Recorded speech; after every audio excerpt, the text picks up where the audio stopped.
Sometimes episodes of the Bible and the Gospel emerge into so-called cycles, drawing the entire history of the world from the point of view of Holy Scripture, that is, from the creation of the world to a terrible judgment. Such cycles were performed sometimes for several days.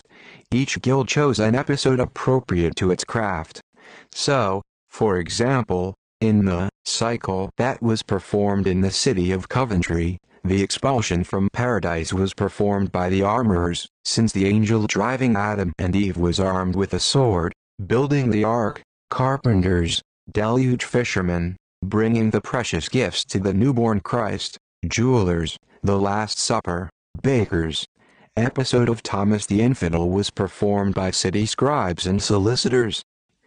The mystery timidly penetrated the small features of naive realism. For example, Bethlehem shepherds brought the newborn Christ to the ball for the game. The elements of the popular farce penetrated more widely into the mystery. For example, in the episode of the shepherd Mackie, who stole the sheep from the Bethlehem shepherds, or in the episode of Noah's wife, who did not want to enter the ark until her husband beat her with a stick, the medieval version of The Taming of the Shrews, there were moments of genuine drama, but even more stilted pathos. Such was the ferocious King Herod, the prototype of many later tragedians. Not without reason Hamlet speaks of an overly gesticulating and reciting actor that he re-erected Herod in the Mysteries. A serious narrative was replaced by the comic exits of devils with cobwebs and wolf tails that emerged from the jaws of hell. This mouth of hell was depicted in the form of a huge red nose and toothy face, spewing flames and clouds of smoke.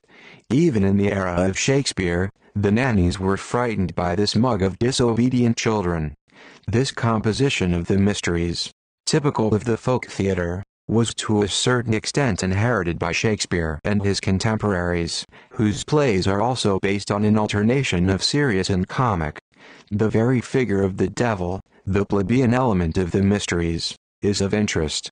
The devil was the clown of the mysteries. The word clown originally meant a man, a peasant.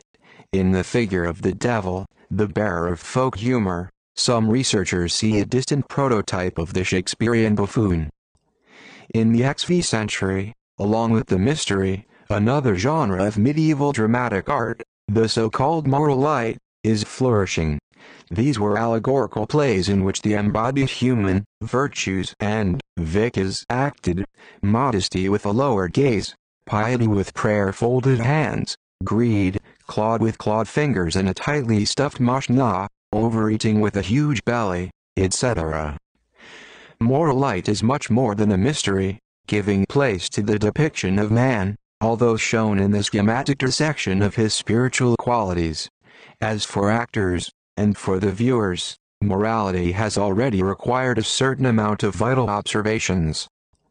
If the texts of the mysteries today are of interest only to the researcher, the famous Morality, Every Man, written in the 15th century, was recently staged in the USA and turned out to be a grateful material for the actors.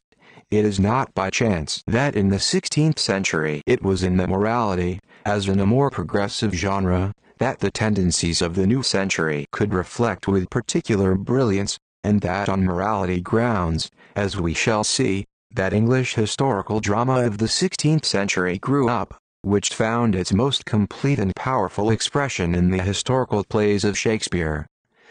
At the beginning of the XVI century, one of the scientific writers, who exactly, we do not know, wrote a morality called Four Elements, published in 1519. Traditional virtues and vices are here in a new light. The devil is called ignorance, which hates philosophers and astronomers and generally science. Among the virtues here we find the thirst for knowledge and experience, appearing on the stage with a globe in hands and simultaneously teaching the spectators of geography. In the center of the play is the child mankind, the son of nature. It is remarkable that the author of the play, unlike medieval scholastics and theologians, who believe that all wisdom has long been uncovered in the church writings, portrays mankind as a young child. Equally typical for the spirit of the times and morality is the mind in science, the basis of which is the marriage of science, the daughter of reason, with the mind, the son of nature.